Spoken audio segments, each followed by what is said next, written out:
Dia nunggu burung nih, dia nunggu burung. Berarti dia tahu burungnya kan? Dari apa cirinya dia nunggu burung itu?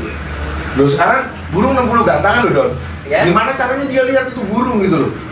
Kan nggak bisa. Dari mana itu? Jadi gini, yang saya dari episode yang sebelumnya kan udah di-bel di awal. Oh, jadi telepon dulu.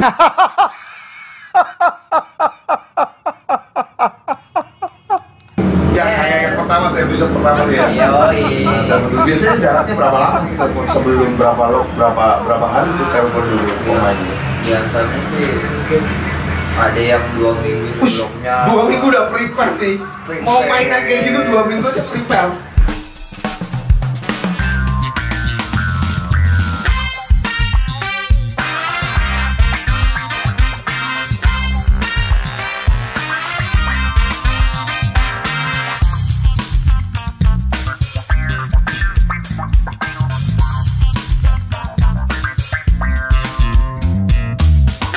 Kalau juri-juri yang happy itu ya dia nggak mementingkan ke arah ke situ gitu. Maksudnya dia itu ya dia tahu gitu dia honor sedikit gitu, tapi dia yang namanya happy udah kayak gitu, dia hobi juga di situ. Jadi it's okay, nggak apa-apa, no problem gitu. Tapi kalau yang Om Aris bilang dia punya anak istri gitu, terus buat jajannya dia, buat rokoknya dia, otomatis itu kemungkinan ada kenakalan gitu. Jadi dia akhirnya memakai cara-cara negatif untuk memenuhi kebutuhan. Untuk memenuhi, sebenarnya nggak masalah, ya. Sebenarnya nggak masalah. Asal kan kayak kemarin, asalkan 80%. Betul. Iya, pakai cara-cara kayak gitu, cara-cara kayak apa biasanya Don? Biasanya kayak contoh-contoh itu bergerak segala macam tuh, dia caranya kayak apa sih modelnya tuh? Model-modelnya salah satu contoh aja deh. Salah satu contoh gitu, jalannya nabrak-nabrak itu udah pasti. Rata-rata seperti itu. Ya rata-rata kayak gitu. Terus ada dia nunggu burung itu sampai bener-bener nunggu gitu. Nunggu burung yang mau juara, yang dia mau bawa itu. Iya gitu. Kayak gitu juga ya caranya. Nunggu, tapi nunggunya itu sekitar 6 detik, 7 detik gitu. Ya dikit lah. Supaya nggak kelihatan ya Don. Supaya nggak kelihatan kayak gitu. Terus jalannya itu agak-agak lama gitu. Ya itu juga. Itu berarti sebenarnya ciri-cirinya itu sekian persen terlihat ya sebenarnya. Kalau pemain pengalaman atau juri-juri yang sama juri mungkin ya. Iya. Saya sih nggak tahu sih sampai segitu dalamnya Om Odon ini tahu, karena Om Odon pernah merasakan ya. Kalau saya sih sebenarnya saya nggak merasakan seperti itu. Maksudnya melihat teman-teman ada beberapa yang seperti itu. Kita bicara nggak semua ya. Bicara kan nggak semua. Iya, kan. Betul. Beberapa. Cuma kasat mata saya itu terkadang melihat seperti itu. Lu sampai detail nyelidiki seperti itu ya. Iya. Keren banget ya. Yes.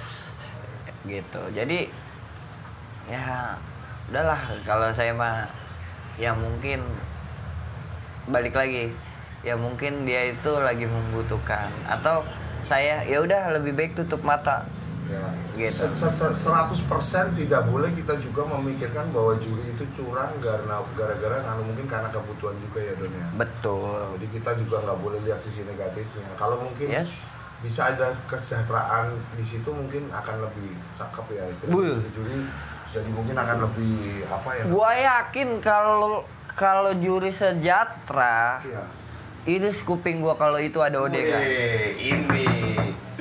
Nggak bakalan. Kalau Odon ini ngomong terang-terangan kayak gini cakep banget nih. Nggak masalah kalau juri sejahtera gitu semua ya. Gue yakin itu 100%. Gue berani jamin 100% itu nggak ada odengan. Gitu. Kalau juri sejahtera ya. Mungkin dia mau odengan juga nggak enak sama EO juga, nggak enak sama yang lain gitu ya. Supaya dia bertahan untuk jadi seorang juri yang benar-benar kualitas. Gitu kualitas dan profesional. Dan sayangnya mungkin saya nggak tahu sih cara ya aku nggak jelekin EO, nggak masalah dengan EO. Jadi maksudnya mungkin apakah terus gimana tuh Don nyikapinya Don supaya menurut Odon nih versinya Om Odon, aku bingung juga nih. Gimana cara nyikapinya dengan kondisi yang sekarang ini juri berperilaku seperti itu dan sebenarnya mereka nggak bisa disalahin karena ada kebutuhan. Gimana nyikapinya? Ya kalau saya sih ya kalau kayak gitu saya balik lagi Om. Ya tutup mata lah kalau kayak gitu Om. Kita tutup mata aja gitu. Tapi balik lagi kita harus lihat keadaannya dia gitu Om. Jadi nggak apa ya, kalau dibilang fleksibel mungkin dia nggak fleksibel. Kalau dibilang it's okay, gue udah melakukan hal yang jujur gitu. Iya misalnya. Tapi kejujuran gue ada kebutuhan gitu. Ya, paham nggak? Sesuai ya. Asal yang seperti Om Maris bilang yang itu 80 versus 80. Ya, jadi gitu. kalau kayak gitu nggak ada masalah. Nggak ada masalah gitu. Ya. Cuma yang waktu itu kan Odon juga pernah bilang, intinya jangan sekali-kali 50 versus 80. Itu maksa banget ya. Itu maksa. Jadi kalau 50 versus 80 ini apa ya? Seolah-olah ini tuh udah di blacklist sama Kicau Mania gitu. Oh maksudnya udah ada cap ke juri itu bahwa juri itu jelek ya Don? Oh, secara iya. tidak langsung nih. Secara tidak langsung. Karena Kicau Mania sekarang juga pinter-pinter sih Don. Mereka tahu caranya, kelihatan gimana juri yang curang. Anda bisa tahu ya mereka perbedaannya. Iya. Mereka ini kan lah sekarang gini Om. Ini sudah zaman 2021 toh. Benar dong? Benar. Pemain yang cerdas, pemain yang pintar, dia itu nggak ngelihat jagoannya dia sendiri. Dia harus lihat juga lapangan itu. Dia harus membandingkan burung itu gitu. Jadi dia juga tahu, gila, burung gua kalahnya sama begitu. Kadang-kadang ada yang kayak gitu kan, ada yang sering ngomong kayak gitu kan. Itu udah pasti karena dia Om, dia tuh banding-banding gitu. Burung ini sama burung ini yang saya bilang tadi 50% versus 80%. Dan ini kalau secara umum ya, secara umum antara juri yang nakal sama juri yang nakal banyakan mana di Jerman? Sorry Don, nih aku mau tanya lu gambaran rumah kacamata lu nih. Ya antara juri yang nakal sama yang nggak nakal. Iya. Kalau gambaran saya kebanyakan nakal. Malah kebanyakan nakal. Kenapa lu ambil berpikiran seperti itu? Karena lu lihat kondisi di lapangan ya. Iya, kadang-kadang kan kita lihat kondisi ya, di lapangan. Ya walaupun terpepet kebutuhan, yes. Tapi artinya solusinya bukan dengan cara yang seperti ini kan? Iya betul. Itu yang harus Ada nggak dong ciri-cirinya nih? Orang kayak apa nih yang biasanya nakal dong? Yang kayak apa? Maksudnya kayak apa tuh gini? Karakter orangnya kayak apa yang biasanya nakal? Yang tadi saya bilang. Itu gerakannya kayak gitu. Gerakan, terus dia burung itu gitu, Pak. Padahal burung itu nggak terlalu. Dia nunggu burung. Berarti dia tahu burungnya kan? Dari apa cirinya dia nunggu burung itu? Loh sekarang burung 60 gantangan loh Don. Ya? Gimana caranya dia lihat itu burung gitu loh? Kan nggak bisa. Dari mana itu? Jadi gini. Yang saya dari episode yang sebelumnya kan udah di-bel di awal. Oh, jadi telepon dulu. Yang kayak yang pertama tuh, episode pertama tuh ya. Yoi. Nah, telepon dulu. Biasanya jaraknya berapa lama sih telepon? Sebelum berapa hari tuh telepon dulu pemainnya? Biasanya sih mungkin ada yang 2 minggu sebelumnya. 2 minggu udah prepare nih. Mau mainan kayak gitu 2 minggu aja prepare. Jadi udah kayak mau tempur gitu ya Don ya? 2 minggu udah persiapan mau tempur gitu ya? Iya. Jadi terkadang ini untungnya ya yang punya IT cybernya ya. Maksudnya gini, si pengurus ini tahu ada kenakalan. Jadi dia punya IT yang bisa mendeteksi. Iya. Kenakalan juri dari HP mereka gitu. Iya.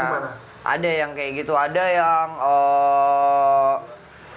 sebelum lomba itu dari jauh-jauh hari HP disita-sitain. ada yang kayak gitu. Jadi strateginya macam-macam ya. Strategi mereka macam-macam, tapi mereka itu kebanyakan menghafalkan burung. Menghafalkan burung atau ngapalin kandang Don? Kan ada yang bilang itu dua-duanya sama. Oh gitu ya. Sama. Jadi kandang itu juga bisa jadi patokan. Tanda juga bisa jadi patokan. Oh iya, tanda nih. Tandanya apa? Ada labanya, ada ininya, ada ceboknya gitu kan. Iya, itu itu memang ada Don. Ada yang kayak gitu. Itu nggak bisa dipungkiri lagi. Kalau masalah kayak gitu udah nggak bisa bahkan sampai lagi. Beberapa lomba kan keras kan. Nggak boleh taruh aqua di bawahnya, nggak boleh kasih lakban. Itu kan tujuannya untuk supaya tidak terjadi kecurangan ya. Tapi betul. Ada aja cara-cara mereka yang selalu berubah dan ya Don? Banyak. Mereka rubah terus apa gimana Don caranya mereka tuh? Rubah terus. Sekarang gitu. Ini Indonesia tuh pemikirannya 1001 untuk seperti itu. Maksudnya pemikiran cara-cara yang nih tanda gua kayak gini, tandanya tuh gimana ya? Nggak terlalu mencolok tapi udah ditandain. Misalnya nih contoh yang nggak nyolok tapi bisa ditandain, contohnya salah satunya apa? Salah satu contoh. Warna. Dari warna tuh nggak terlalu mencolok. Dia bilang nih warnanya ini aja biar nggak terlalu mencolok. Gitu. Nah kalau misalnya warnanya ada yang sama, misalnya pink nih misalnya, ternyata di sana ada pink, terus gimana cara bedainnya dia? Burung dia hafal burungnya juga ya. Dia hafal burungnya juga. Padahal bulu gantang kan bisa hafal burung itu gerak-geriknya kayak apa. Itu Mas. Yang namanya kadang-kadang kan gue udah tahu kok burung lu ini gitu. Apa nggak ada kemungkinan miss itu kayak gitu? Nggak ada lah.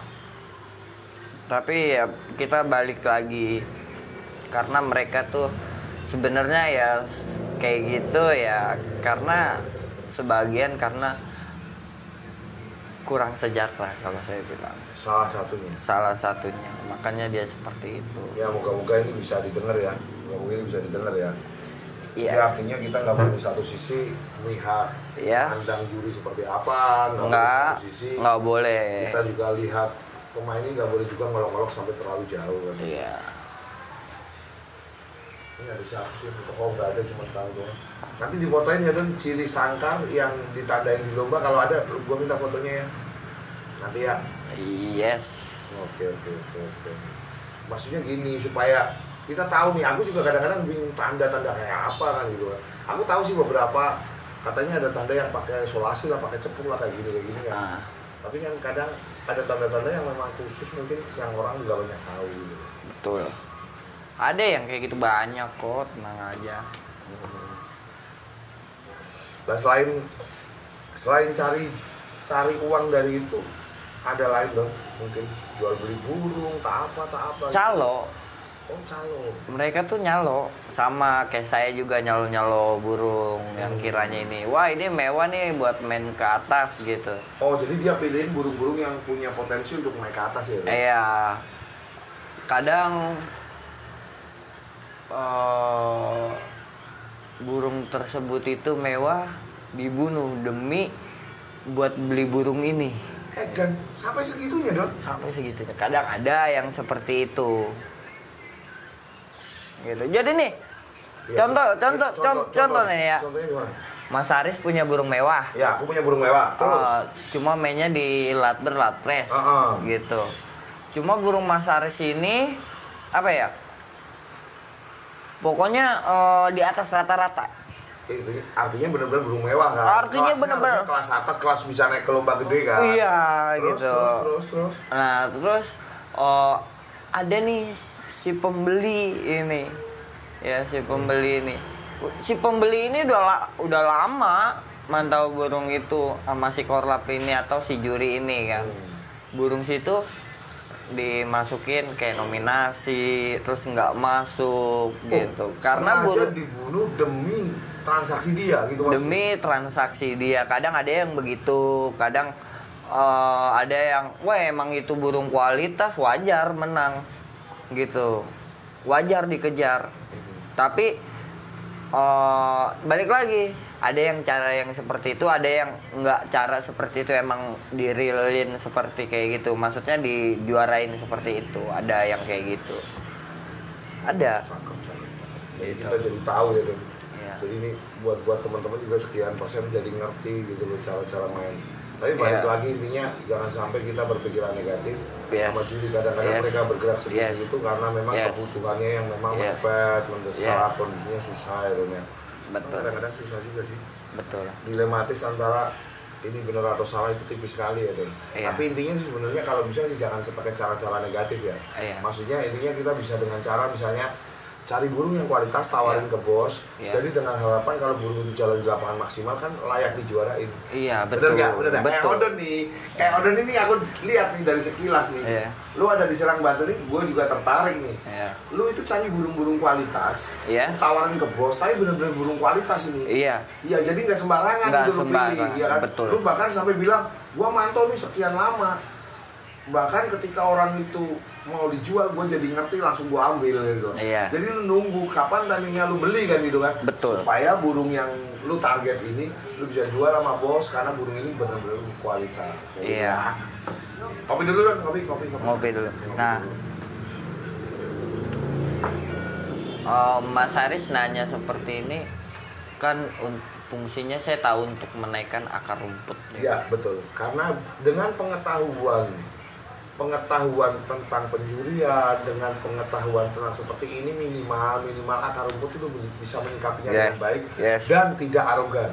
Betul. Karena dia tahu posisinya nih juri ini juga punya kebutuhan. Betul. Nih jadi gini Mas Haris, kenapa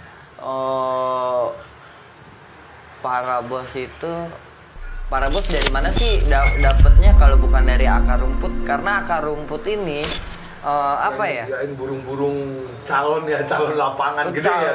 Calon lapangan gede. Makanya